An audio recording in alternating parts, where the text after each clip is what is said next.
اعوذ باللہ من الشیطان الرجیم بسم اللہ الرحمن الرحیم الحمد للہ الذی لا یبلغ مدحتہ القائلون ولا یحصی نعماءہ العادون ولا یعدی حقہ المجتہدون الذي ليس لصفته حد محدود ولا نعت موجود ولا وقت معدود ولا أجل ممدود فطر الخلائق بقدرته ونشر الرياح برحمته الصلاة والسلام على الرسول المسدد المصطفى العمجد المحمود الأحمد سیدنا و مولانا و مولا الکونین جد الحسن والحسین عانی ابو القاسم محمد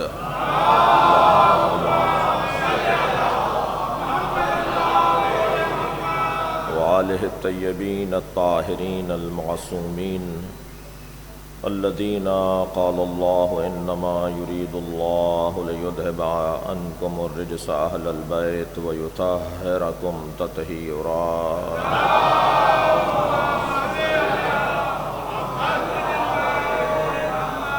ولعنۃ اللہ علی اعدائہم اجمعین من یوم عداوتہم الی قیام یوم الدین اما بعد قال الحکیم فی قرآن الکریم بسم اللہ الرحمن الرحیم وقال الرسول یا رب ان قومی اتخذوا هذا القرآن محجورا صلوات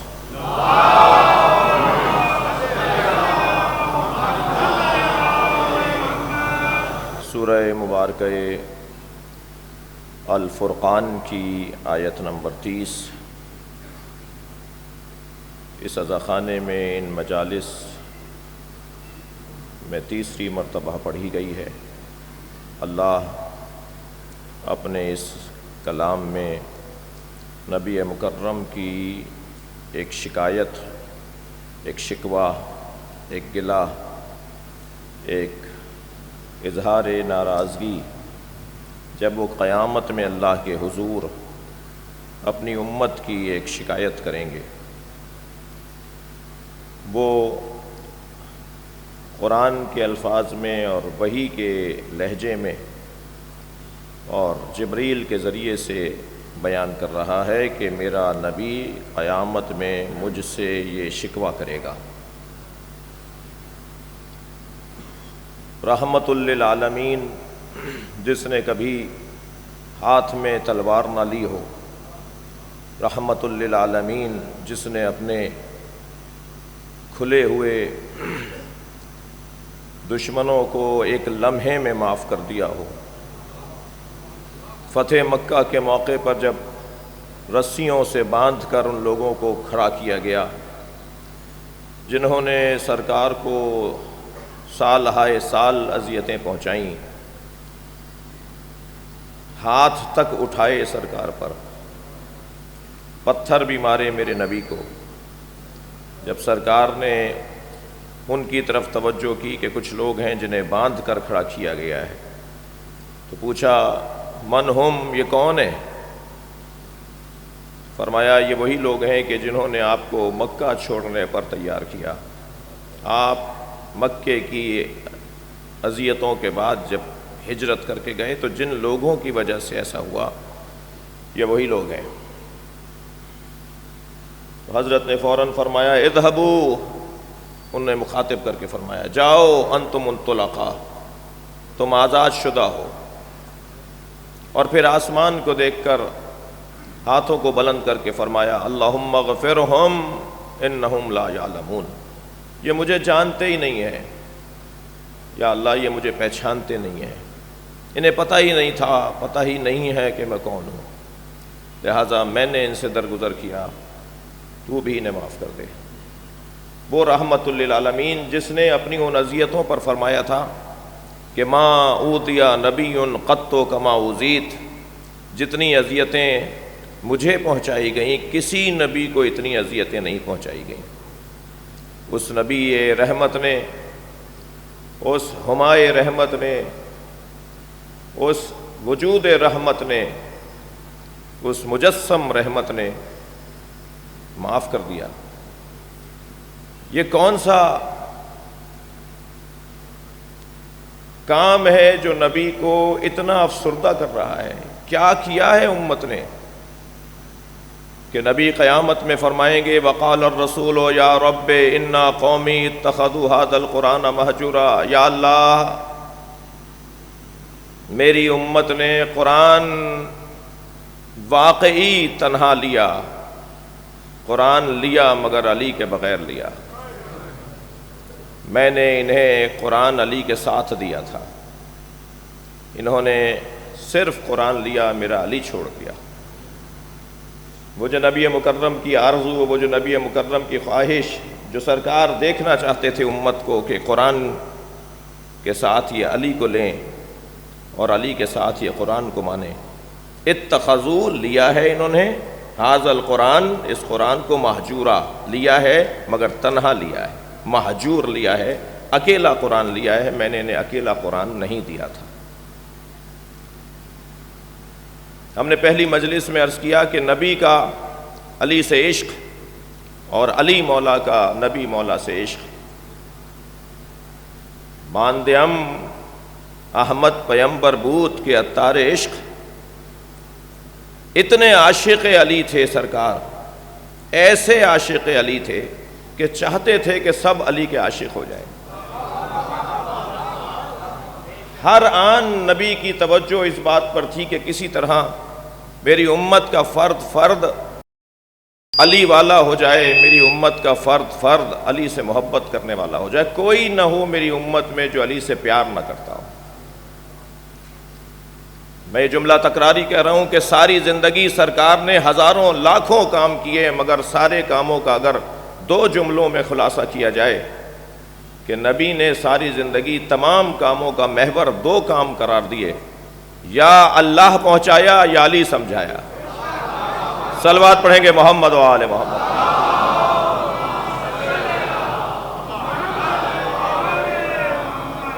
اب اگر یہ بات کسی کو سمجھ میں آ گئی ہو تو اس کے لیے کتنا مشکل ہے کہ اس وبائی کیفیت کو بھی مد نظر رکھے اور مولا کا ذکر بھی نہ چھٹنے پائے۔ اس کے لیے کتنا مشکل ہے کہ جو یہ بات جانتا ہو کہ نبی سرکار کیسا چاہتے ہیں ایک مسلمان کو، کہ مسلمان کیسے علی کے ساتھ جڑا رہے، وہ اس وبائی کیفیت سے بھی نبرد آزما رہے اور اس ذکر سے بھی ہاتھ نہ اٹھنے پائے۔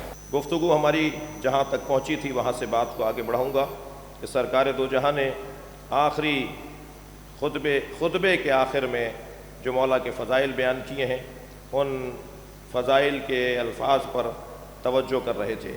مولا نے فرمایا یا علی من قتلک فقد قتلنی، جس نے تمہیں قتل کیا اس نے مجھے قتل کیا۔ من ابغضک فقد ابغضنی، جس نے تم سے بغض رکھا اس نے مجھ سے بغض رکھا۔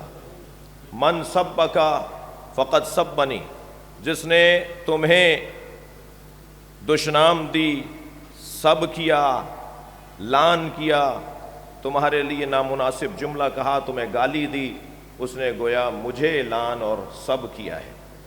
یہ تین باتیں سرکار نے ابتدا میں فرمائیں۔ قتل، کل ہم نے عرض کیا کہ مولا کا قتل نبی کا قتل ہے، مولا سے بغض نبی سے بغض ہے، مولا کو برا کہنا نبی کو برا کہنا ہے، یہ نبی کا کہنا ہے۔ مگر نبی مکرم نے جو یہ تین چیزیں بیان فرمائی کہ جس نے تمہیں قتل کیا اس نے مجھے قتل کیا، اور اس کے بعد جس نے تم سے بغض رکھا اس نے مجھ سے، تو ان دونوں چیزوں کا ایک معاشرتی ایک عنوان ہے کہ قتل چھپ جاتے ہیں معاشرے میں، دل کی کیفیت ہم جانتے نہیں ہیں کہ کس کے دل میں کیا اس وقت خیال ہے، لیکن زبان سے اگر کوئی مولا کے بارے میں نامناسب جملہ کہے تو نبی نے یہ بھی کہہ دیا۔ یعنی ممکن ہے کہ قتل علی کو چھپانے والے تو تاریخ میں گم ہو گئے ہوں اور بغض علی رکھنے والے تاریخ میں گم ہو گئے ہوں، مگر علی پر لعنت کرنے والے تاریخ میں موجود ہیں، اور ان سے امت کو خوب آشنائی ہے کہ وہ لوگ کون تھے اور کس نے مولا کائنات کے لیے نامناسب جملے تاریخ میں کہے۔ میں آگے بڑھاؤں، اور ہم نے یہ بیان کیا کہ نبی نے فرمایا یا علی ان اللہ تبارک و تعالی خلقنی و ایاک، اللہ نے تمہیں اور مجھے خلق کیا، واصطفانی و ایاک، تمہیں اور مجھے اور تمہیں منتخب کیا، واختارنی للنبوہ، اللہ نے مجھے نبوت کے لیے منتخب کیا، واختارک للامامہ، اور تمہیں امامت کے لیے منتخب کیا، ومن انکر امامتک، یا علی جس نے تمہاری امامت کا انکار کیا، فقد انکر نبوتی، اس نے گویا میری نبوت کا انکار کیا۔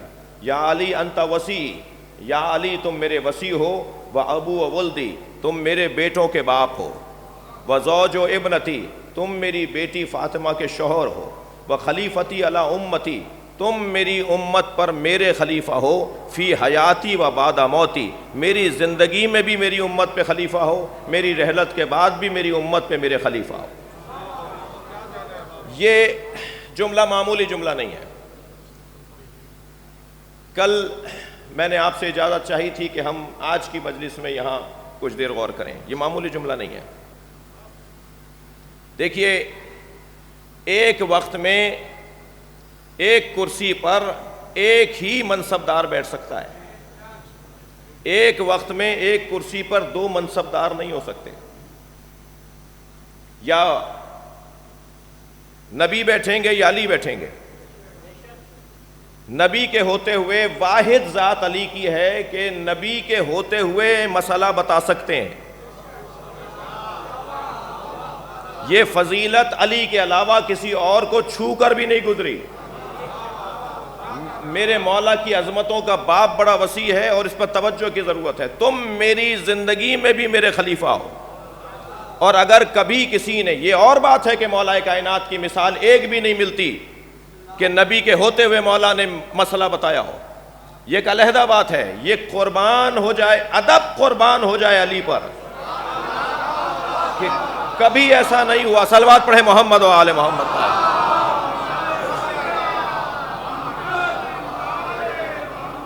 اور اگر کبھی ہوا تو ایسے ہوا کہ اگر کسی نے سوال کیا، علی سے سوال کیا اور نبی بیٹھے ہوئے ہیں، تو مولا علی نے دیکھنا شروع کیا سرکار کی طرف کہ سرکار کہیں گے تو کہوں گا، اور سرکار نے فرمایا علی تم انہیں جواب دو۔ یہ مثالیں بہت ہیں کہ نبی کے ہوتے ہوئے اگر سوال کیا جا رہا ہے تو مولا علی خاموش ہے، مولا نبی کی اجازت۔ لیکن یہ نبی کی اجازت اور نبی کی طرف سے یہ مولا علی کی عظمت کہ تم میری زندگی میں میری امت پہ خلیفہ ہو۔ اور یہاں بحث ہوگی اور گفتگو ہوگی کہ یہ گفتگو تعصب کی اینک لگا کر اور تعصب کا دل بنا کر اور تعصب کی فطرت بنا کر نہ کی جائے کہ علی کو جو ایک طبقہ، ایک بہت بڑی تعداد علی کے نام کے ساتھ خلیفتہ بلا فصل کہتی ہے، تو یہ خلیفتہ بلا فصل کسی کے آبگینوں کو ٹھیس نہ پہنچے، بلکہ حقیقت کو ماننا چاہیے۔ اس لیے کہ کسی کا انکار کرنا اس ممبر کا کام نہیں ہے، مگر ہاں علی کا اقرار کروانا اس ممبر کا کام ہے۔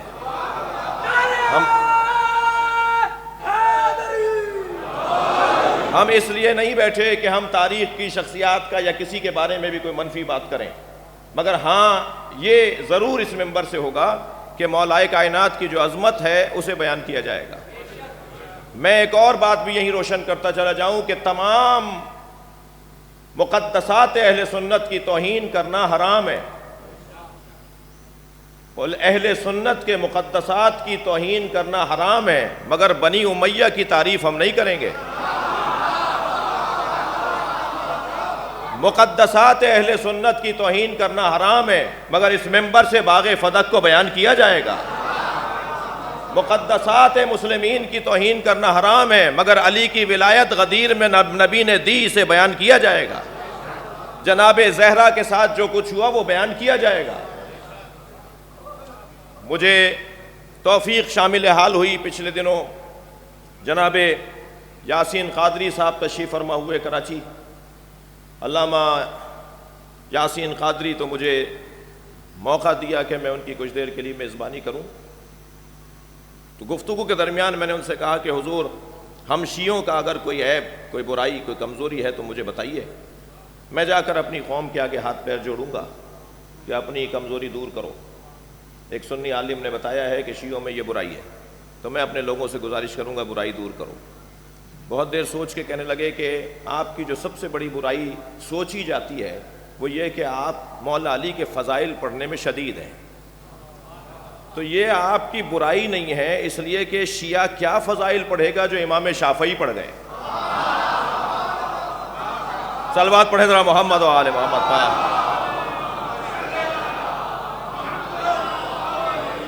شیعہ کیا فضائل علی بیان کرے گا جو امام احمد حنبل بیان کر گئے؟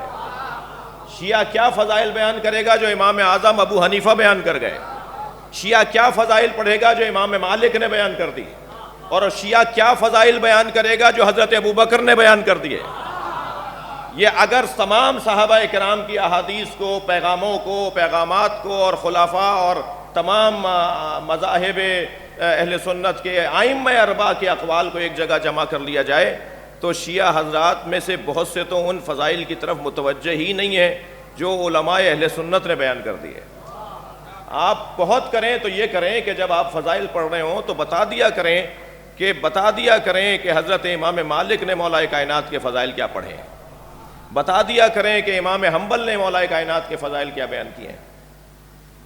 امام احمد ابن حنبل کی خدمت میں آ کر ایک چاہنے والے نے کہا کہ حضور بتائیے سرکار دو جہاں پر جبریل کتنی دفعہ نازل ہوئے؟ سرکار حضرت امام احمد ابن حنبل نے فرمایا 12,000 دفعہ۔ 6,000 سے زیادہ تو آیات ہیں اور صرف آیتیں لے کے جبریل نہیں آتے تھے۔ کہا جی 12,000 دفعہ سرکار پر جبریل نازل ہوئے۔ وہاں ایک شیعہ دوست بھی بیٹھا تھا، شاید اس کو چٹکی بھرنے کے لیے کہا علی پر کتنی دفعہ جبریل آئے؟ تو سوچ رہے ہوں گے کہ صاحب جواب آئے گا کہ علی پر جبریل کے آنے کا مطلب کیا ہے؟ تو فوراً امام حنبل نے فرمایا 24,000 دفعہ۔ تو کہنے لگے حضور جبریل نبی پر تو 12,000 دفعہ آئے اور علی پہ 24,000 دفعہ آئے، یہ کیسے سمجھیں گے؟ کہا تم نے یہ حدیث نہیں پڑھی انا مدینۃ العلم وعلی بابھا، میں شہر علم ہوں، علی اس کا دروازہ ہے، اور دروازے پہ ہر شخص کو 2 دفعہ آنا ہوتا ہے۔ صلوات پڑھیں محمد و آل محمد۔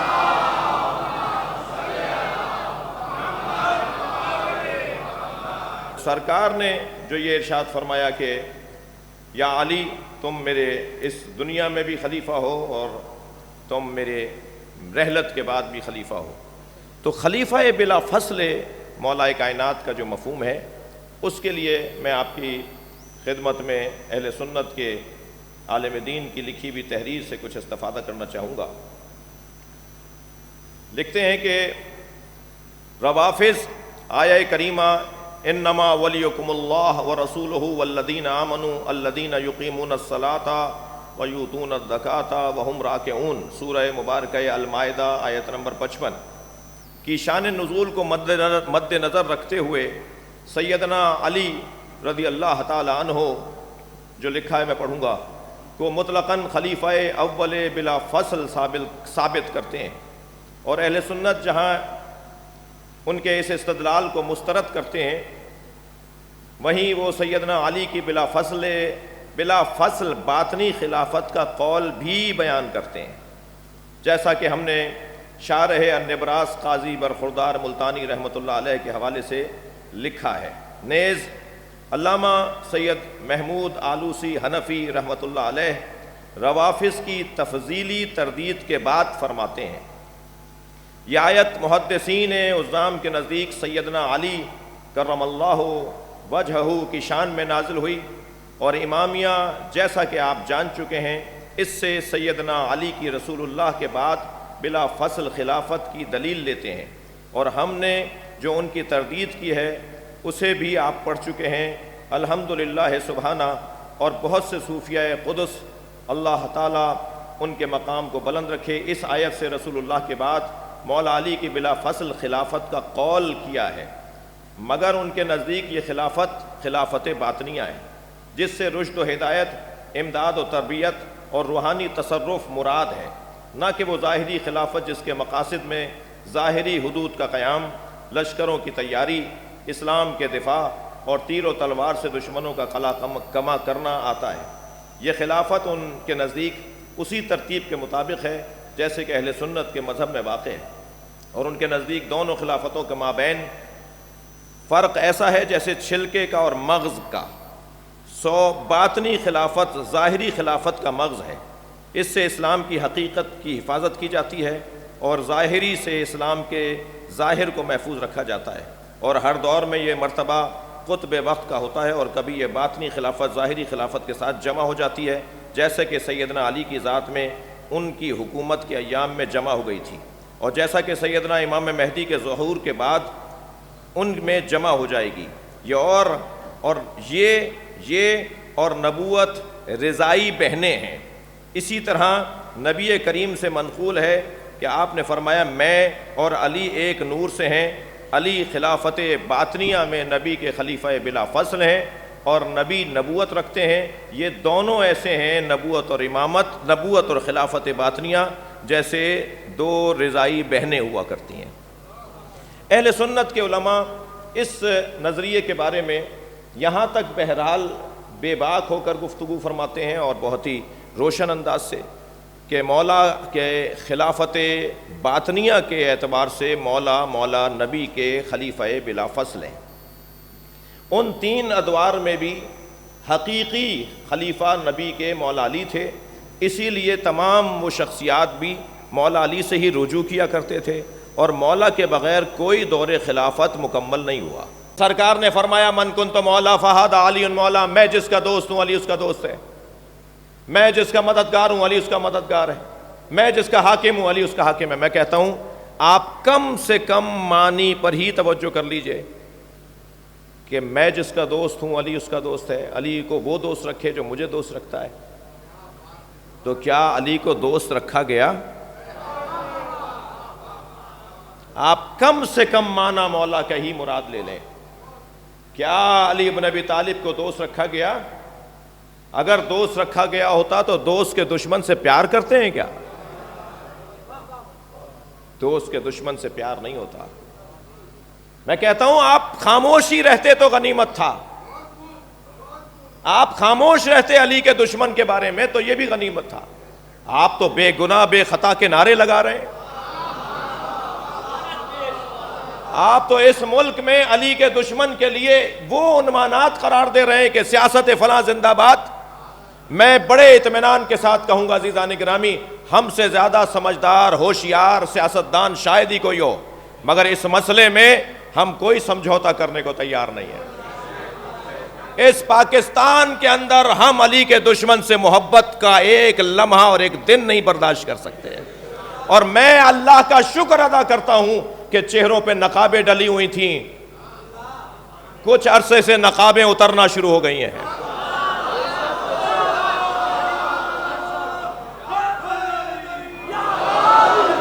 ہم تو ڈھونڈتے تھے کہ اس ملک میں یزید کا حمایتی کون ہے، مگر اللہ نے ہم پر کرم کیا ہے کہ سامنے آ گئے ہیں۔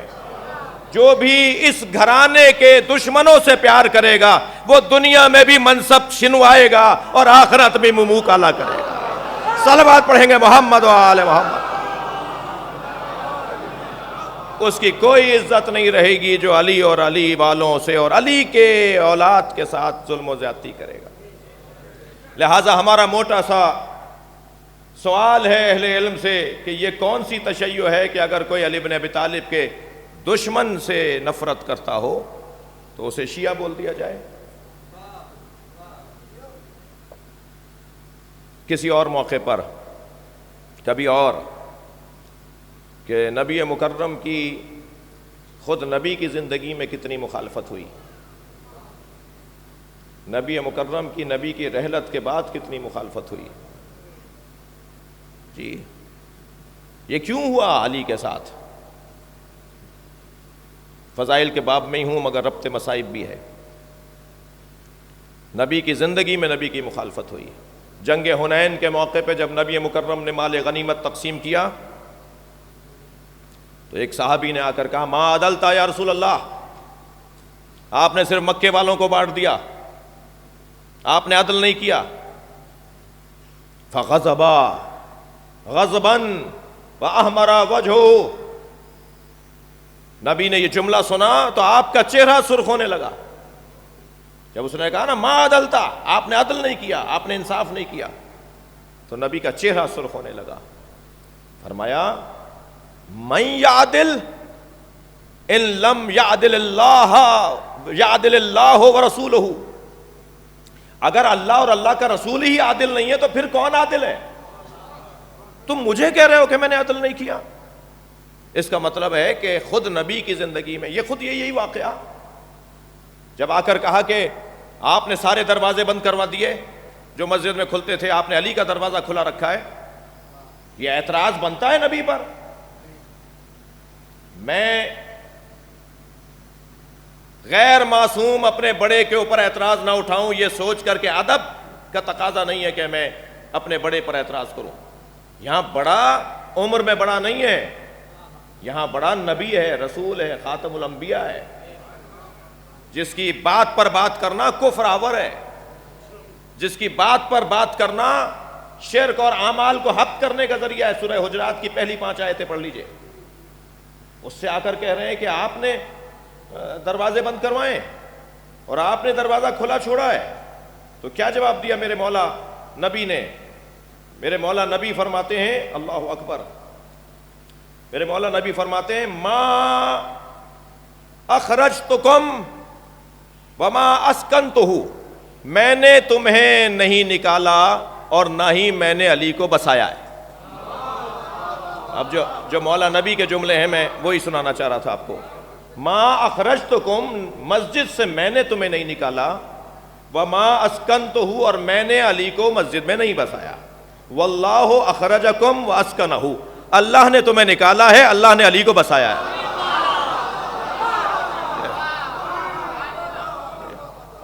مگر سوال میرا یہ ہے کہ یہ سوال کیا کیوں نبی سے؟ یعنی نبی کے کام پر اعتراض ہو رہا ہے، نبی کی بات پر اعتراض ہو رہا ہے. تو نبی سرکار کی زندگی میں ایک مثال میں نے آپ کو دے دی، دسیوں مثالیں، اس وقت چند مثالیں اور بھی دی جا سکتی ہیں کہ حیات مصطفیٰ میں بھی سرکار کے اوپر اعتراض ہوتا تھا، اور سرکار کی رحلت کے بعد اہل بیت کے ساتھ یہ ہوا. یہ سب کچھ فرما گئے، اس کے بعد یہ ہوا. میرے مولا امام علی رضا علیہ السلام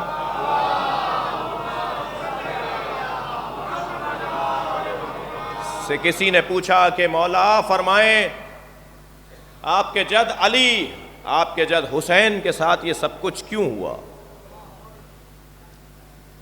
تو مولا کا قول سنانے سے پہلے میں شرح قول امام رضا کے لیے ایک جملہ کہوں گا کہ مخالفت کی 2 وجہ ہوتی ہیں، یا جہالت یا علم جو حسد اور تکبر کے ساتھ ہو.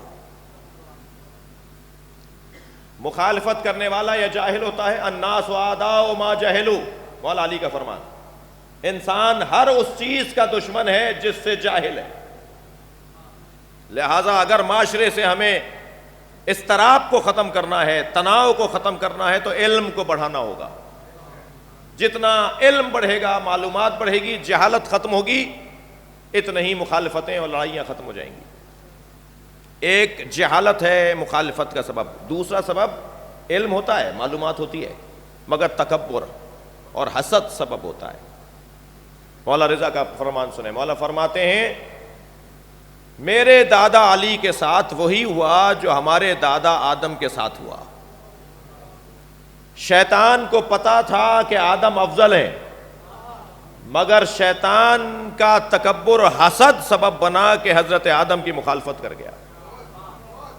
ایسے ہی میرے دادا علی کے بارے میں سب کو پتا تھا کہ علی افضل ہے، مگر تکبر اور حسد نے میرے دادا حسین کے ساتھ یہ کیا، میرے دادا علی کے ساتھ یہ کیا. آخری بات فضائل کے باب میں، مولا علی سے کسی نے پوچھا علی، نبی نے تو اٹھتے بیٹھتے آپ کی بات کی، نبی نے تو آپ کی آمد سے پہلے آپ کے بارے میں بتایا کہ میرا ولی، میرا وصی، میرا خلیفہ، میرا وزیر آنے والا ہے. آپ کے آنے کے بعد کوئی دن ایسا نہیں چھوڑا جس دن آپ کی بات نہ کی ہو. پھر یا علی آپ کے ساتھ کیا ہوا؟ تو مولا علی نے سورہ نساء کی 54ویں آیت پڑھی. فرمایا یہ آیت تم نے قرآن میں دیکھی، ام یحسدون الناس علی ما آتاہم اللہ من فضلہ فقد آتینا آل ابراہیم الکتاب والحکمت وآتیناہم ملکا عظیما۔ تم نے یہ آیت پڑھی قرآن میں کہ کچھ لوگ ہیں جو ان سے حسد کرتے ہیں جنہیں اللہ نے اپنے فضل سے عطا کیا ہے۔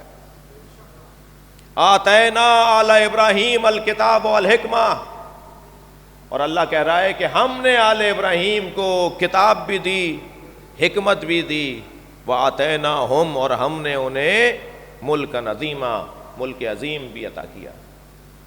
فرمایا کتاب سے مراد قرآن ہے جو ہمارے گھر اتری ہے، حکمت سے مراد نبوت ہے جو میرے بڑے بھائی کو ملی، ملک عظیم سے مراد امامت ہے جو مجھے اور میرے بچوں کو ملی۔ یہ اللہ نے تین ہی فضائل قرار دیے ہیں جو ہمارے پاس ہیں، کتاب بھی ہمارے پاس ہے، نبوت بھی ہمارے پاس ہے، امامت بھی ہمارے پاس ہے، مگر کچھ لوگ ہیں جو ان لوگوں سے حسد کرتے ہیں جنہیں اللہ اپنے فضل سے عطا کرتا ہے۔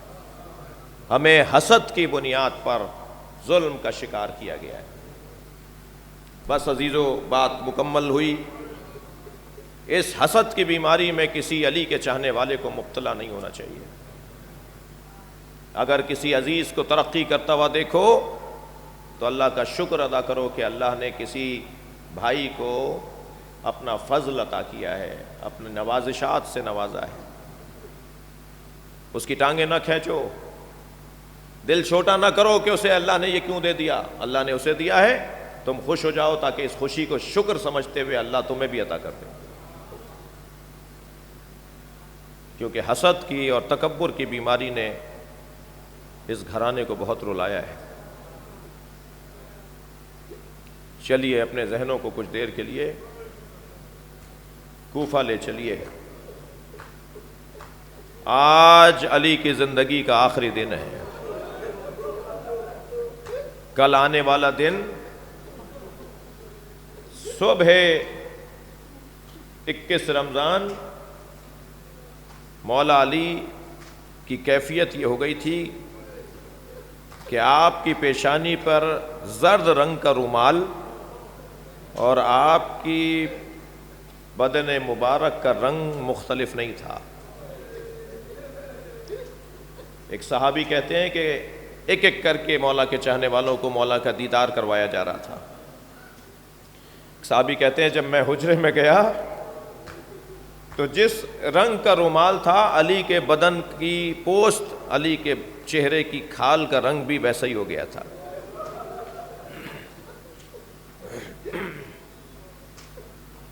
طبیب کو بلایا گیا، طبیب نے معائنہ کیا، اور جب معائنہ کر کے اپنے اوزار طبابت کو جمع کرنے لگا نا تو مولا حسن کی آواز آئی، مجھے اتنا تو بتاؤ کہ تمہاری مہارت کیا کہتی ہے؟ تو کھڑے ہوتے ہوئے مولا کی طرف دیکھا اور کہا مولا سے کہیے کہ وصیتیں فرمائیں۔ مولا حسن نے فرمایا کہ کوئی مشورہ، میرے بابا کی تکلیف میں افاقے کے لیے کوئی مشورہ؟ تو طبیب نے کہا اگر علی کو دودھ پلایا جائے تو شاید کچھ دن اور ہمارے درمیان رہ جائیں۔ کثرت سے علی کو دودھ اگر پلایا جائے تو زہر کا اثر، زہر کو وہ کاٹے گا اور زہر کا اثر ذرا دیر تک مولا کی یہ جو تکلیف ہے اسے روک سکتا ہے، یہ دودھ اگر علی کو پلایا جائے۔ سنیں گے عزادارو، ابھی طبیب کہہ کر گیا تھا کہ دروازے پہ دستک ہوئی، اب جا کر جو دیکھا تو کوفے کے یتیم بچے اپنے ہاتھوں میں کوزے لیے کھڑے تھے، ہمارے حصے کا دودھ ہمارے مولا کو پلا دیا جائے۔ میرے مولا نے فرمایا بیٹا حسن، میرے خاندان کے سارے لوگوں کو میرے سامنے بٹھاؤ۔ یہ جو آج کا دن گزرا ہے نا، یہ جو آج کا دن گزرا، اس افطار کے لیے مولا نے فرمایا میری بیٹیاں، میرے داماد میرے سامنے بیٹھے، میرے نواسے، میرے نواسیاں میرے پاس آ جائیں، میری بہویں، میرے بیٹے، میرے پوتا پوتیاں میرے ساتھ ہوں۔ دسترخوان بچھایا گیا کہ میرے سامنے سب افطار کریں گے۔ افطار لگایا گیا، سب مولا کے سامنے بیٹھ کے مولا بستر شہادت پر ہیں، سب افطار کرنے کے لیے دسترخوان پر بیٹھے ہیں، تو آواز دے کر کہا بیٹا حسن مجھے اٹھا کر بٹھاؤ۔ امام حسن نے آپ کو بٹھایا، تکیہ لگایا، فرمایا میرے سامنے کھانا بھی لاؤ اور پانی بھی لاؤ۔ مولا کھانا اور پانی نہیں کھا رہے ہیں، مگر علی کی خواہش ہے، فوراً میرے مولا کے سامنے روٹی رکھ دی گئی، ایک ظرف میں پانی رکھ دیا گیا۔ جب کھانا اور پانی آ گیا نا، فرمانے لگے حسین کہاں ہے؟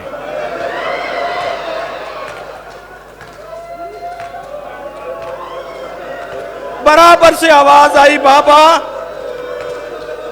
بابا میں آپ کے برابر میں بیٹھا ہوں۔ میرے مولا نے لقمہ بنایا، اپنے ہاتھ سے حسین کے منہ میں دیا،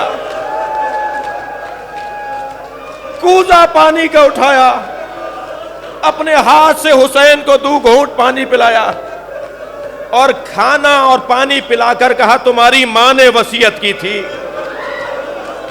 میرے حسین کے پانی کا خیال رکھنا، میرے حسین کے کھانے کا خیال رکھنا۔ اجر و کمل اللہ، اجر و کمل اللہ، اجر و کمل اللہ، اللہ آپ کو اجر و ثواب عطا فرمائے۔ پھر بلایا، کھانے سے فارغ ہوئے، افطار سے مکمل فارغ ہوئے، سب ایک ایک کو آواز دینا شروع کی، ہر ایک بیوی سے اس کے بارے میں گفتگو کی، اور پھر جب سب سے علیحدہ علیحدہ مل لیے اور سب کھڑے ہیں مولا کے بستر کے ارد گرد کھڑے ہیں، کہ ایک مرتبہ آواز دی بیٹا حسن میں اپنی ساری کمائی تمہارے حوالے کرتا ہوں، میری ایک کمائی کو حسین کہتے ہیں۔ اے بیٹا حسن یہ میری زوجہ ام البنین تمہارے حوالے، اے بیٹا حسن یہ میرے پوتے نواسیاں تمہارے حوالے، اے میرے بیٹا حسن یہ امت تمہارے حوالے، بیٹا یتیموں کا خیال رکھنا، بیٹا مسکینوں کا کبھی دروازے سے خالی ہاتھ نہ جانے دینا، بیٹا پڑوسیوں کا خیال رکھنا، بیٹا اللہ کا گھر خانہ کعبہ کبھی تنہا نہ ہونے پائے، ہمیشہ اللہ کے گھر میں رونق رکھنا، بیٹا قرآن کی تلاوت کو کثرت سے کرنا، قرآن کی تعلیم عام کرنا۔ میرے مولا نے وصیتیں فرما کر سارے بچوں کی ذمہ داری امام حسن کے حوالے کر دی، مگر عزاداروں سنیں گے، ہر بچے کا نام لے لے کر امام حسن کے حوالے کیا، اور مولا نے کچھ دیر کے لیے توقف اختیار کیا۔ جب مولا علی نے سارے بچے امام حسن کے حوالے کر دیے اور توقف کر کے خاموشی سے آپ محو استراحت تھے، تو جناب ام البنین کے رونے کی آواز بلند ہوئی، بی بی کے رونے کی آواز بلند ہوئی، مولا علی کی آنکھیں کھلیں، بیٹا یہ ام البنین کیوں رو رہی ہے؟ کہا بابا آپ سے بی بی بات کرنا چاہتی ہیں۔ کہا مولا آپ نے سب بچے حسن کے حوالے کیے، میرا عباس کس کے حوالے؟ مولا کی آنکھوں میں آنسو، آواز دی عباس ادھر آؤ۔ مولا عباس کا ہاتھ پکڑا اور مولا حسین کے ہاتھ میں دیا، عباس تم حسین کے حصے کے ہو۔ بی بی ام البنین نے سوال کیا، اے میرے مولا عباس کو حسین کے حوالے کیا ہے؟ کہا کربلا میں حسین اکیلا ہوگا، میرا عباس ہوگا جو حسین کی کمر کی طاقت بنے گا، عباس حسین کے حصے کا ہے۔ الا لعنت اللہ علی قوم الظالمین فسیعلم الذین ظلموا ای منقلب